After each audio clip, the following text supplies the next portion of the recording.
तो कुछ यूँ रहा मेरा न्यू ईयर का फर्स्ट डे की शुरुआत की मैंने भगवान के आशीर्वाद के साथ मंगल कामना करते हुए मैं निकल गई थी भोजपुर के लिए। भोजपुर जो कि भोपाल से लगभग 30 किलोमीटर आई थिंक दूरी पे है।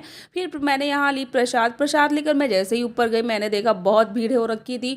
और प्रसाद को बंदर लेकर कब भाग जाते हैं पता नहीं चलता है, तो प्रसाद को अच्छे से लेकर जानी होती है ऊपर या छुपा कर लेकर चले जाओ। फिर यहाँ मैंने की दर्शन करने के बाद 2 से 3 घंटे पहाड़ों पे घूमते रही। बहुत ही अच्छा लगता है यहाँ, सुकून लगता है जैसे आप सारी दुनिया से अलग आ चुके हो और खो जाते हो पहाड़ों में। टाइम का पता नहीं चलता है कब सुबह से शाम हो जाती है।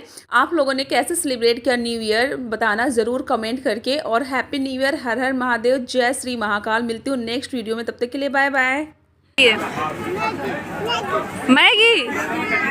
मैगी लोगी? बनाओगी कैसे मैगी? चिप्स ले लो, चिप्स ले लो ना बेटा।